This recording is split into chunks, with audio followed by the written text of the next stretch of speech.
Hi Year 11s, welcome back to your next assignment for EALD. This is all about music.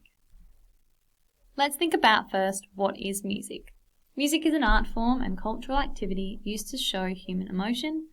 It expresses imagination and creativity, and it's a way to translate ideas using sound. There is a difference between sounds and music. Music has a melody and a rhythm. Sound just happens. It can happen at any time and is caused by anything. Sounds can be around you, however music normally has a story and some emotions. The next slide is an example of when sound can be important. This is the film A Quiet Place, and it's a post-apocalyptic story about a family who have to live in silence because if they make a noise, the monsters will come and eat them. Sounds a bit silly, but it's a good example of when sound can be important.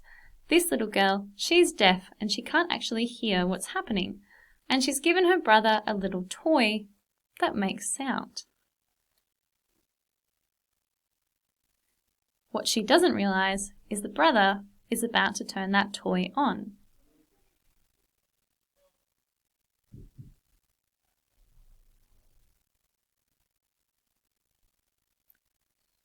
Now the dad begins to hear the toy making noises.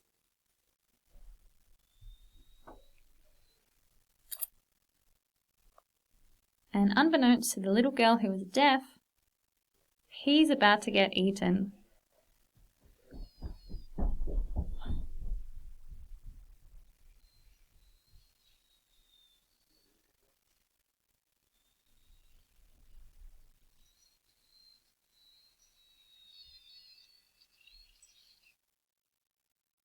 Whoops.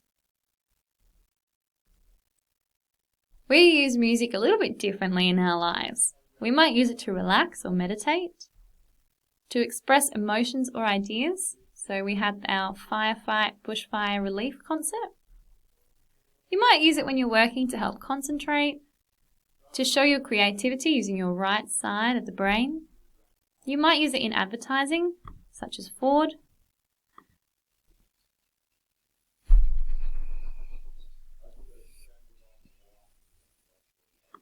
That's a Ford ad with Shawn Mendes. Woo. Oh no. You might use it in TV or movies, such as Dirty Dancing.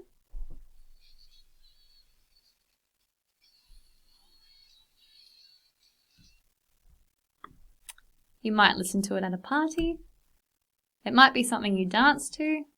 You might have it in traditional ceremonies such as weddings, or you might have it as motivation for exercise.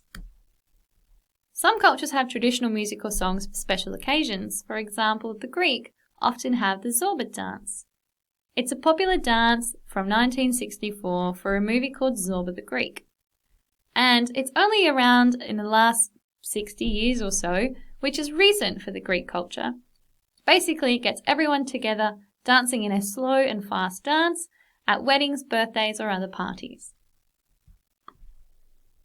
Here's a little picture of the Zorba. It starts slow.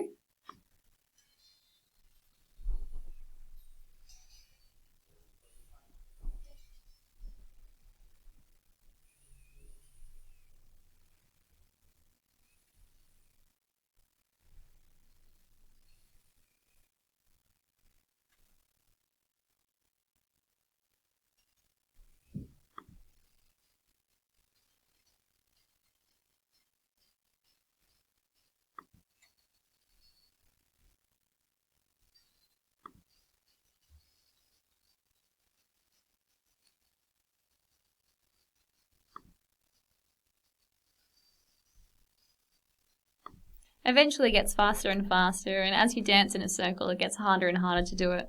It is often a lot of fun.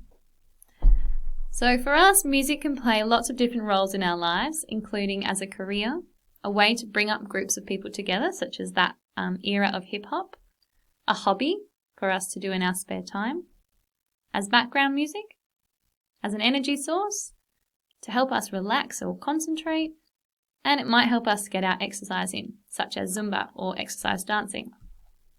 For this assignment, you're going to be completing an interactive study. In the task, you're going to read and listen to a range of texts about the value of music in our lives and in our culture. As this task involves interactive elements, you must interview one person about the role of music in their life or culture to form primary research. Primary research is where you do the research. You will then create a recorded oral presentation explaining the role music plays in your life or culture. So here's our task sheet.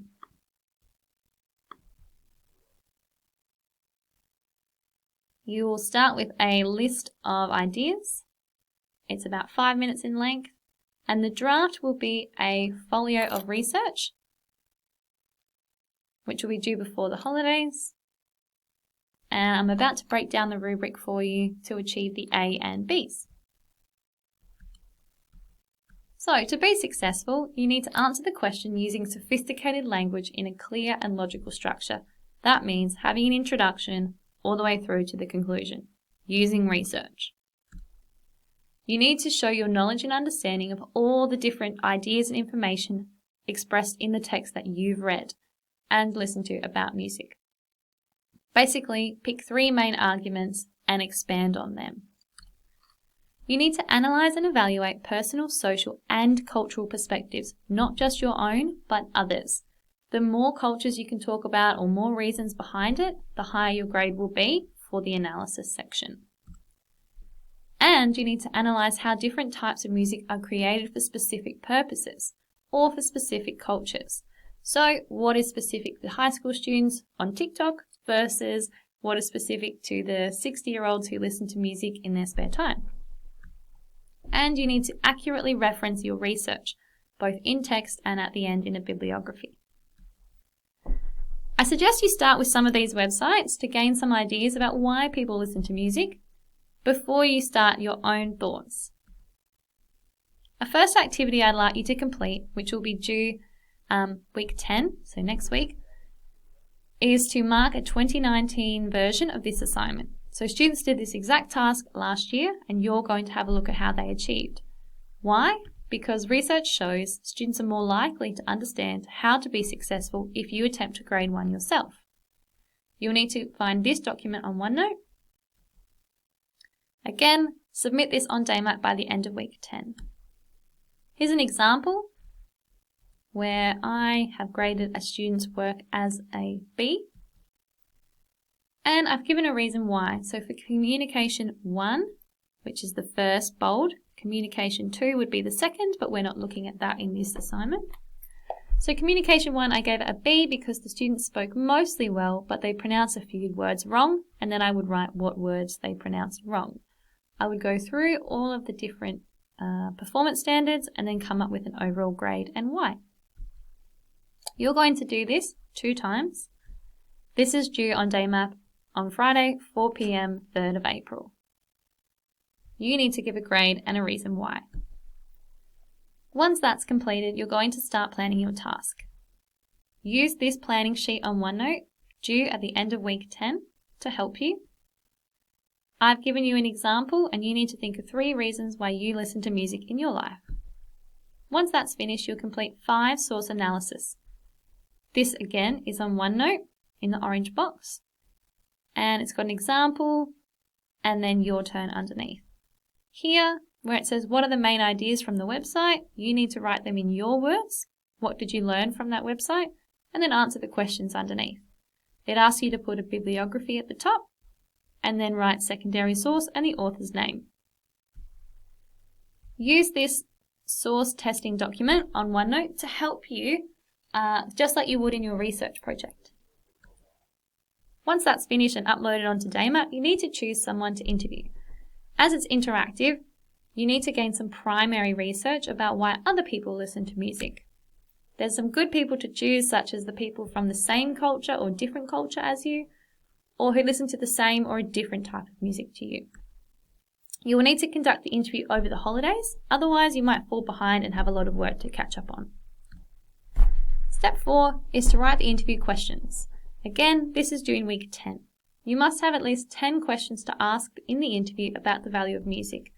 Asking someone their name or where they are from does not count as valuable research. So remember, think about questions which connect to your reasons And they should be open questions. So think back to last year or have a quick Google to remind yourself what that is. You'll need to send them to me in week 10 to approve them to make sure that they are acceptable for this assignment. Now you're up to doing the interview, and last year we talked about things to remember, such as emailing the person to ask them if they'd like to be a part of it, setting up a time and place, and recording the interview on your phone. But thanks to coronavirus, we're going to probably use email to do the interview, so you'd either need to type up a full transcript if recorded, or just save a copy of the email interview. Remember, it must be in English. Now you're up to putting your primary and secondary research together into a 4-minute speech. You'll need to submit a complete speech on DayMap, so that's all the words you plan to say. That's in case we don't get to do the recording part. We'll use a similar structure as we did in our first assignment for Fresh Off the Boat, with an introduction, definitions, 3 main reasons, and a conclusion. When you make your PowerPoint, don't forget to look at the examples from students last year that you would have marked in the first part of this task. Their PowerPoints were all similar, but each one was a little bit different and might inspire you in a different way. Remember to use only a small amount of writing on the screen, as the audience likes to listen to you and look at the pictures. We don't really like to do the reading. Do you need to reference? Yes. You must reference all sources where you gained information. This is in text and at the end. Do you need to use quotes? Yes. Part of your grade comes from your ability to embed quotes in your own writing. Do you need to write in one big chunk? No. Write in a logical order of paragraphs from the introduction to the conclusion. Can you speak longer than 4.5 minutes? No.